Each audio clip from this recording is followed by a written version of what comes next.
హైదరాబాద్ దగ్గరలో ఒక 40 కిలోమీటర్ల విలేజ్. వెస్టీజ్కి రాక ముందు నేను ఫార్మా కంపెనీలో మెడికల్ రిప్రజెంటేటివ్ వర్క్ చేసిన, ఆ తర్వాత సేల్స్ మేనేజర్గా ఆంధ్రాలో పనిచేసిన, దాని తర్వాత తెలంగాణలో రీజనల్ సేల్స్ మేనేజర్గా వేరే కంపెనీలో ఒక 2.5 సంవత్సరాలు వర్క్ చేసిన. రైట్. సో ఫార్మా కంపెనీలో నేను ఇంటర్వ్యూకి వెళ్ళినప్పుడు ఇంటర్వ్యూలో ఏమడుగుతారు సార్? తెలుగు అడుగుతారా, ఇంగ్లీష్ సార్? మీరు అందరు మాట్లాడకపోతే మీ మీద అంటే ఇట్లా వస్తా అంటే మాట్లాడతాను. కొద్దిగా ఇన్స్టాగ్రామ్ చూస్తుంటారు, చెట్టుగా అయినాక సార్ అప్పుడప్పుడు నాకు కూడా రోగం ఉంటుంది, ఏమి ఇట్లా గులగలు పెట్టి అలా చూస్తుంటే ఒక వీడియోలో ఏం చెప్తున్నంటాడు, మీ అమ్మ అంటే నీకు ఇష్టం ఉంటే వీడియో బ్లాక్ గదేం బ్లాక్ మెయిల్ వీడియో చక్కగా లైక్ చేస్తారు కానీ జర అలాగే బయటకు వచ్చి మనందరం రెస్పాండ్ అవుదామా? Are you all ready? నేను మాట్లాడే ఏ మాట కూడా కల్పించిందో, యూట్యూబ్ నుంచి సెర్చ్ చేసిందో, వేరే లీడర్ నుంచి కాపీ కొట్టిందో కాదు. నేను ఎట్లా వచ్చిందో గది చెప్తా. నీకు నచ్చింది తీసుకొని అవసరమైతే పట్టుకొని పోరాడి గెలుగురి పైసలు సంపాదించుకోవాలి. ఒకటే నా రిక్వెస్ట్. నేను మళ్ళీ చెప్తున్నా, ఇక్కడ ఒక 20 మందో 10 మందో ఉంటారు నా టీం అంతే. మీకు ఇంకొక వ్యక్తిని పరిచయం చేస్తా ఇవాళ. ఫార్మా కంపెనీలో నాతో పాటు నా కష్టాలన్నీ షేర్ చేసుకునే వ్యక్తి ఒక ఆయన ఇప్పుడు వచ్చింది.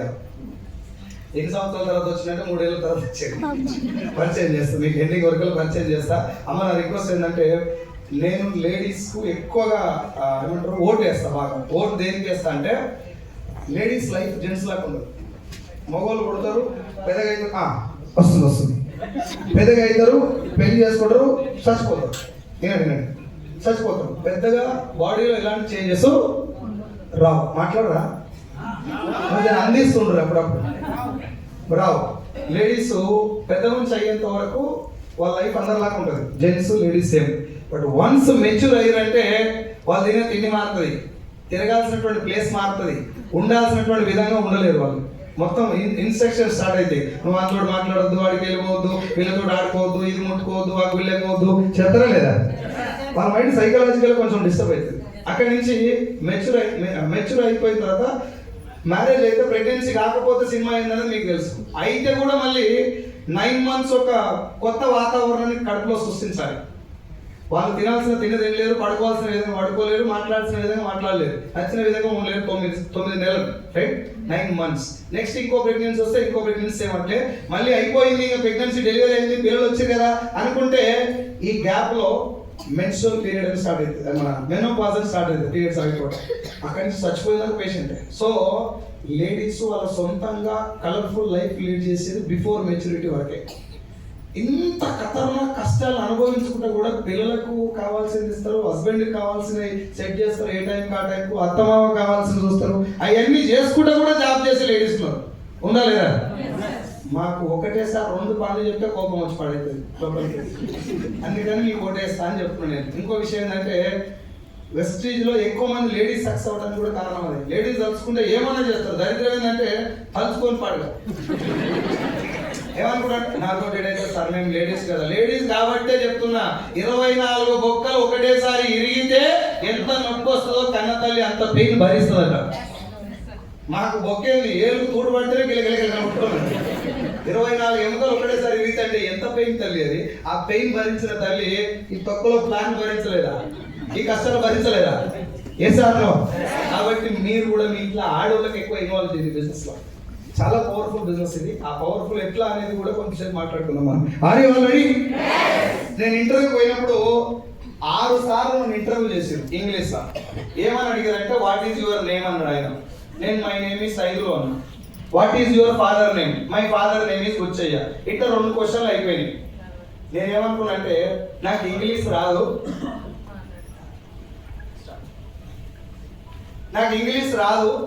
అయినా కూడా 2 క్వశ్చన్లకు ఆన్సర్ చెప్పిన అంటే గ్యారంటీగా ఉద్యోగం ఇస్తారు కావచ్చు అనుకున్నా. ఆ తర్వాత ఆయన 15 క్వశ్చన్లు అడిగింది.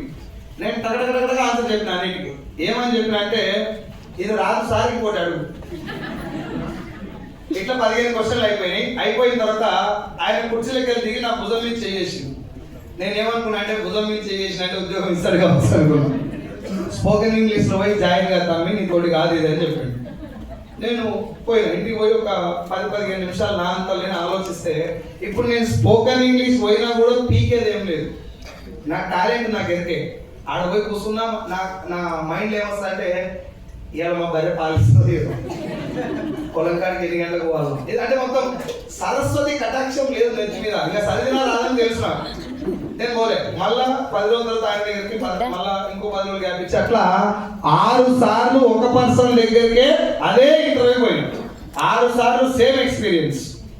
ఇప్పుడు మీకు ఏమనిపిస్తా అంటే నీకు ఏం రోగం పుట్టింది సార్, ఇంకా భూమి మీద వేరే కంపెనీలు లేవా, ఆయన దగ్గరికి ఎందుకు పోయినామంటే మనకు ముందే తెలిసిన అంత మన గురించి ఆయనకు మొత్తం వెనక. కొత్త దగ్గరికి పోయినాం అనుకో ఫస్ట్ కాడికే చెప్పాలి, ఈయనకంటే అంతో ఇంతో తెలుసు కాబట్టి ఇస్తే ఈయననే ఇయ్యాలని చెప్పి 6 సార్లు పోయినా. 7వసారి మళ్ళీ పోయినా. పోయి గుడ్ మార్నింగ్ సార్ అన్న. ఆయన నాకంటే ఎక్కువ నేను గుడ్ మార్నింగ్ గారు, ఎందుకు వచ్చినావు రా అన్నాడు. నీకు తెలుసుగా సార్ ఉద్యోగానికి వచ్చినా. నేను ఇయ్యనని చెప్తి కదా, నువ్వు ఇయ్యకు, అది నీ డ్యూటీ, నేను వస్తానే ఉంటా, ఇది నా డ్యూటీ. ఆయన అడిగిండు ఎప్పటిదాకా వస్తావు రా అని. ఇచ్చి దాకా వస్తావు, వేరే దారి లేదు మచ్చా. ఎవడు ఉద్యోగం ఇయ్యడం మన చదివే అంతా 12 ఎక్కం రాదు నాకు ఇప్పటిదాకా. నా బిడ్డ అడుగుతుంది 12 4 అప్పుడే బాగా చదువుకోవాలి. ఆయన క్వశ్చన్ అడగవచ్చు. మనకు పిల్లలు అడిగిన క్వశ్చన్లకు ఆన్సర్ తెలియనప్పుడు మన లోపల నుంచి కాలిగా బయటకు వస్తుంది, మేనేజ్ చేస్తుంది. అవునా కదా? నేను అట్లా 12వ ఎక్కం పాస్ రానటువంటి వ్యక్తిని 6 సార్లు ఇంటర్వ్యూ ఫెయిల్ అవడానికి కూడా కారణం ఏంటంటే కుటుంబ పరిస్థితుల వల్ల చదువు మీద ఎక్కువ ఫోకస్ చేయలేక ఊర్లో ఎన్ని పనులు ఉన్నాయి అన్ని పనులు చేసేస్తాను. నేను సెంటరింగ్ పని పోయినా, ఉప్పర్ పని పోయినా, వ్యవసాయం చేసేది. తర్వాత మా నాయన ఏం చెప్పేదంటే చదువు మీద మాత్రం డిపెండ్ అవ్వదు బిడ్డ, భూమి మీద ఎన్ని పనులు ఉంటే అన్ని పనులు చేయి. సంపు గుంతలు తెలుసా మీకు? నీళ్ళ సంపు అంటారు కదా గుంత, అది కూడా తొలిన నేను. సెప్టిక్ ట్యాంకులు తెలుసు కదా, కుసోక ముందు యూజ్ చేసినాక కాదు, కొత్త ఆ గుంతలు కూడా తొలిన నేను. నైట్ అంతా ఆ గుంత తోడి మధ్యాహ్నం కాలేజీకి వెళ్ళిపోయి. అది అట్లా జరిగితే చదువు వస్తా సార్? వచ్చింది. కలెక్టర్ ఇస్తాను ఇంటికి వచ్చి, కానీ ఇప్పుడు సార్ రిసీవ్ అని చెప్పి అది మన చదువు. అట్లా అయిన వ్యక్తికి 7వసారి ఇంటర్వ్యూ పోతే ఆయన ఏం చేసినంటే ఈ ఊరికే చెప్తే ఇంటర్నెట్ అని చెప్పి ఆయన ఇక్కడ నిలబడ్డాడు. ఇట్లాంటి ఒక రూమ్ ఉన్నది, నన్ను ఆ రూమ్ లో నువ్వు డోర్ పెట్టి నేను లోపలికి పోయి లేసరికి ఎదురు ఒక ఆయన కూర్చున్నాడు. Welcome mister Saidulu, take your seat అన్నాడు ఆయన. నేను ఇంగ్లీష్ రాకనే ఇందాక వచ్చిన, మళ్ళీ అయినా ఇంగ్లీష్ నేను మొదలు పెట్టినని చెప్పి సార్ నీకు దండం పెడతా, నాకు ఇంగ్లీష్ రాదు, నువ్వు ఏమన్నా చెయ్యి, నువ్వు ఏమన్నా పని చెప్పు నేను చేస్తా, కానీ ఇంగ్లీష్ అయితే ఉద్యోగం అయితే కాదా. నేనేం ఫిక్స్ అయినంటే ఇది ఆఖరి ఉన్నట్టుంది మనకు, క్లైమాక్స్ ఇది. ఇంకా ఈడికెళ్ళి దోసేసారంటే నెక్స్ట్ టైం నా ఫేస్ చూస్తే రానియరని చెప్పి తలుపు గడి కూడా నేనే పెట్టినా. మైండ్ ఏం ఫిక్స్ అయిపోయినంటే ఉద్యోగం రావాలి, ఏమన్నా కదా లోపల ఏమైనా చేస్తాం, బయట తెలియదు కదా అని ఫిక్స్ అయినా. మీరు ఎప్పుడైనా విన్నారా మనం ఏదైనా గట్టిగా ఫిక్స్ అయితే భగవంతుడు హెల్ప్ చేస్తారంట? అవునా? నాకేం హెల్ప్ చేసినంటే ఒక 2 వరాలు ఇచ్చింది ఆ రూమ్ లో. ఆయన తమిళ్ బ్రాహ్మణ్, అశోక్ కుమార్ ఆయన పేరు. ఆయనకు నేను చెప్పే తెలుగు మొత్తం బాగా అర్థమవుతుంది, రైట్? మళ్ళీ తిరిగి తెలుగులో మాట్లాడేది రాదు. ఇది నెంబర్ 1. నెంబర్ 2, ఆయన ఇంగ్లీష్ లో ఎదురుగా ఇస్తాడు, అది మనకు అర్థంగా. ఈ 2 వరాల వల్ల ఏం జరిగిందంటే నేను మాట్లాడే కొన్ని తెలుగు ఆయనకు చక్కగా అర్థమైంది ఏమో, కానీ రిటర్న్ మాట్లాడుతూ ఏం మాట్లాడలేదు. నా కుటుంబ పరిస్థితులు మొత్తం చెప్పిన, నిజం చెప్పిన, అబద్ధం చెప్పలే. మా ఇంట్లో ఉన్న పరిస్థితులు అన్ని చెప్పిన తర్వాత గీడంగా గిత్త తడైంది సార్కు. నాకు అర్థమైపోయింది, సార్కు నేను చెప్పిన విషయం అర్థమైంది, ఉద్యోగం పక్క. ఇంకేం చెప్పినాడు, తలగవాడు పోరా అన్నట్టు ఏదో చెప్పి ఉద్యోగం వచ్చిందని. చాలా హ్యాపీగా ఇంటికి వచ్చి ఫ్రెండ్స్ తోటి సెలబ్రేట్ చేసుకుని ఉద్యోగం మొదలు పెట్టిన. 4500 వాజ్ మై ఫస్ట్ శాలరీ. 4500 అకౌంట్లో పడుతున్నాం. ఏదో ఆ పేపర్లో మసకేస్తారు కానీ ఇంటికి వచ్చేది లెక్క కదా. టేక్ హోమ్ శాలరీ అంటారు కదా, అర్థమైంది లేదు భాష. ఏంటంటే బాబు ఇలా ఉన్నారు కదా. సో 4500 నా జీతం వస్తుంది. నేనేమనుకున్నా అంటే ఊర్లో చెప్పేది ఉద్యోగం వస్తే లైఫ్ మారుతుంది. నాకు ఉద్యోగం వచ్చింది, ఇంకా మారుతుంది కదా, మారుతుంది కదా. నేను కూడా మారుతుంది అనుకుని మొదలు పెట్టినా. నెల అయింది మారలే, 2 నెలలు అయింది మారలే, 1 తారీఖు జీతం వస్తుంది, చూసుకునే అయిపోతుంది. ఇదేందా అయ్యా, ఎవడో మారుతుందని చెప్పి మారుతుంటే ఇట్టనా అప్పుడు దోస్తులతో ఉంటాను టైం అని ఉండే. ఇప్పుడు దోస్తులు ఫోన్ చేసి ఎత్తాను టైం లేదు. ఆ సార్ రోజు పొద్దున ఫోన్ చేసి రేపు బయటకు పోతున్నావు, ఎంత నీ సేలు ఎంత అవుతుంది, కంపెనీలో ఉంటావా ఊసిపోతావా, 5 దాకా వచ్చింది. అట్లా 2013 దాకా పనిచేసిన. 2013లో నాకంటే ఒక 4-5 సీనియర్లు ఉన్నా, వాళ్ళు వదిలిపెట్టి నాకు ప్రమోషన్ ఇచ్చింది. 25,000 రూపాయలు జీతం. 4,500 నుంచి 5,000, 6,000, 6,000 కోసం అక్కడ పెంచుకుంటే 3 సంవత్సరాల తర్వాత ప్రమోషన్ ఇస్తే 25,000 జీతం. మీరు చెప్పండి తల్లి, 4,500 నుంచి 25,000 జీతం వస్తే హ్యాపీగా ఉండదా? ఉండదా? హ్యాపీ ఉన్నప్పుడు మూసుకొని దాన్ని అనుభవించి ఊపుకోవాలి కదా. ఊకోకుండా ఊళ్ళేకపోయినా మైండ్ చేసుకో. మా నాయన చెప్పిన, డాడీ ప్రమోషన్ వచ్చింది అంటే ఏంటిదా? జీతం పెరిగింది. ఎంత పెరిగిందిరా? 25,000 అంటే ఎంతరా? 25,000. 25,000 జీతం వస్తుందంటే ఏ నాయన ఊకోడు. మన కంగారు లెక్కలు తెలుసు కాబట్టి అట్ట పోయి దోలాడుకొచ్చి ఒక మంతు మెడలో ఇచ్చింది. ఏంటిది? మీరే చెప్పాలి. ఆగు తెలుసు గట్టిగా. మొద్దు అంటే పెళ్ళి అని వాళ్ళు చెప్పారు, మనం చెప్పలేము. పెళ్ళి అంటే మొత్తాన్ని ఒప్పుకున్నారు మీరు పక్క. సో పెళ్ళి అయ్యేటప్పుడు ఖుషి ఉండదా? ఐ మీన్ అయ్యేటప్పుడు ఉండదా? అంతలేదు అన్న, సిగ్నల్ అంతలేదు. పెళ్ళి అయ్యేటప్పుడు ఉండదు. పెళ్ళి ఫిక్స్ అయినప్పుడు చేసుకోవడానికి ఇష్టం లేనుడు కూడా పెళ్లి కన్ఫామ్ కాగానే ఫేస్ లో షారుఖ్ ఖాన్ వస్తుంది. ఇంకా బ్యూటీ పార్లర్ కు, కటింగ్ అన్ని నడిపేగా మారుతుంటది. అన్ని మారుతాయి. మొత్తం నడక మారుతుంది, నడవడిక మారుతుంది. దువ్విన చుట్టే దూడదు పాట ఉంటుంది కదా. పెళ్లి ఫిక్స్ అయ్యి కాడు పట్టుకొని పోతాడు. అన్నా అదే పెళ్ళేరా అవ్వ ఫస్ట్ టైం. ఎంత కూర్చున్న పెళ్లి ఏర్పాట్లు అవన్నీ దొరుకుతాయి. మ్యారేజ్ అవుతుంది. ఇట్లాంటి ఫంక్షన్లా వాళ్ళందరినీ కూర్చోబెట్టి పిల్ల కూర్చొని కాక ఒంగబడి తాళి కట్టుకుంటాడు. ఇట్లా కట్టుకుంటా, తాళి కట్టుకుంటా, ఇట్లా 10 మంది ఉంటారు, 10-20 మంది ఉంటారు కదా. 10 మంది పెళ్ళైన వాళ్ళు, 10 మంది పెళ్లి కాని వాళ్ళు. పెళ్ళైన వాళ్ళు అందరు చూసి పాపం సైజులు కనుపని అయిపోయాయి. ఇవాళ దాకా మంచిగా ఉన్నాడు కానీ ఇప్పటి నుంచి ఎట్లా బతుడు అని వాళ్ళు రెస్ట్ ఇన్ పీస్ అనుకుంటుంటారు. వాళ్ళు పెళ్లి కాని పోరాలేమో ఇంత గమ్మతుందేమో పెళ్లి. బంగారం పెడుతుర్రు, కాళ్ళు కడుగుతుర్రు, ఎత్తుకుంటుర్రు, బొట్టు పెడుతుర్రు. నాకెప్పుడు అవుతుందో అని ఇల్లు ఇదేదో తెలియదు. అంత కలర్ఫుల్ సినిమా పందిలోనే ఉంటుంది, ఇంటికా ఉండదు తెలాలకు.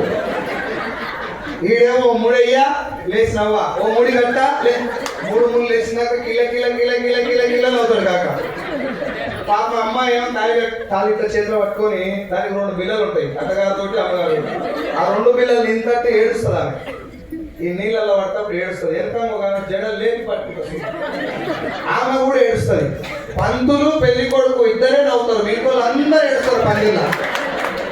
పంతులు ఎందుకు నవ్వుతారంటే అది కామన్. ఇది ఎన్ని పెళ్లి ఎన్ని సంతోషాలు ఆడుకుంటాడు. వీడేమో ఈ ఖుషి ఉంటాడు. పెళ్ళి అయిపోయిన తర్వాత కాక నవ్విండు కదా, కిలకిల నవ్విండు కదా. అమ్మ ఏడ్చింది కదా. ఈ కాక అది ఆఖరి నవ్వు, ఇంకా ఫ్యూచర్ నవ్వుడాడు. మేడం ఏడ్చింది కదా, ఇంకా అదే ఆఖరి ఏడుపు, భవిష్యత్తు ఏడవరు మేడం. ఇది ఒరిజినల్ సినిమా. ఎస్ఆర్లో ఎస్ఏం కాదు, ఎస్ఆర్. ఇంకో విషయం, ప్లీజ్ దానికి దీనికి సంబంధం ఏంటంటే 2 నిమిషాల తర్వాత మీకు అర్థమైంది. ప్రజెంటేషన్ దానికి సంబంధం ఏంటంటే 2 నిమిషాలు గుర్తుపెట్టుకోండి. చచ్చిపోయినాక ముఖం మీద చిరునవ్వు దూరంగా ఉంటుంది. అస్సలే ఏమన్నా కానీ కొట్టకపోని అప్పులు తలేవాడని రేపు ఇంకొక సెకండ్ చచ్చిపోతామని కూడా ముఖం మీద నవ్వు ఉండాలి మనిషి. 84 లక్షల జీవరాశులల్లా నువ్వు నేనే మనిషి లేక పుట్టినాం, కుక్క లేక పుట్టలే, చీమ లేక పుట్టలే. ఎందుకంటే చీమ నవ్వితే కనపడదు, కుక్క నవ్వితే చూడలేవు. ఎస్ఆర్లో నవ్వే అవకాశం నీకు నాకే ఇచ్చిన నవ్వురా అంటే నమ్మకమే. డాక్టర్ గారు అడగండి, నవ్వు సాఫ్ లేకపోతే దొడ్డికి సాఫ్ రాదు. ఓపెన్ బాత్రూంలో కూర్చొని వస్తారా? కడుపులో పేగులు మాట్లాడుకోవాలి అయితే. అవునా కాదా? Yes or no. కష్టాలు ఉన్నాయా లేవా? మీకే ఉన్నాయి, నాకు కూడా ఉన్నాయి.